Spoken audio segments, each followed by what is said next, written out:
Start. महोदय, आज हम उस दिन को याद कर रहे हैं जिस दिन को प्राप्त करने में हमारे हजारों साथियों ने जान गंवाई थी।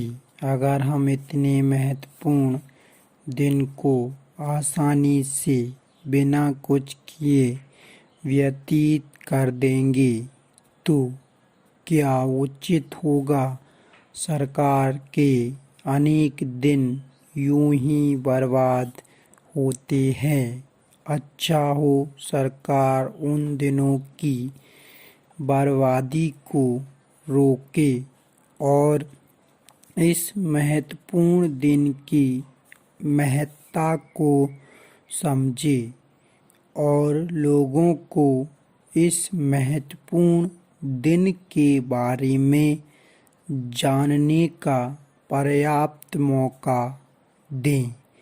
जिस आज़ादी को पाने के लिए हमारे देशवासी अपना तन मन धन सब कुछ लुटा देने की चाह रखते हों, उसी दिन को आप सामान्य दिन मनाने पर आमदा हैं और कार्य के दिनों में वृद्धि करने के काम पर सरकार स्वतंत्रता दिवस की छुट्टी को समाप्त करने का मन बना रही है।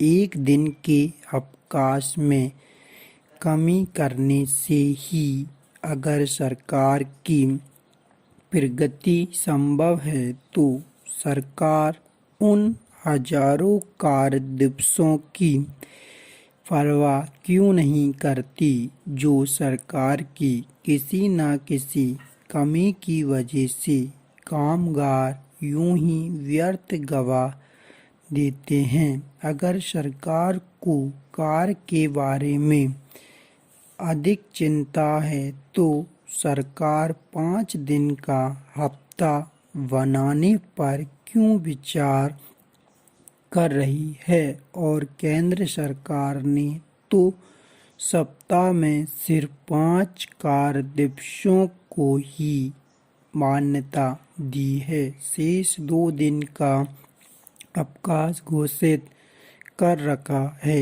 इन 5 दिनों के हफ्ते का अनुसरण करने का मन अब राज्य सरकारें भी बना रही हैं।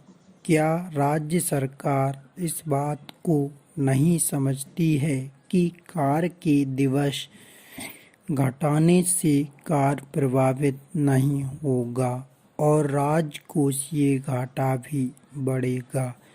सरकार को अच्छे उपाय अपनाना चाहिए जिससे जनता के सामने सरकार की छवि अच्छे रूप में सामने आए, न कि महत्वपूर्ण दिनों के अवकाशों में कटौती करके जनता की जन भावनाओं को दुखाने का प्रयास करना चाहिए।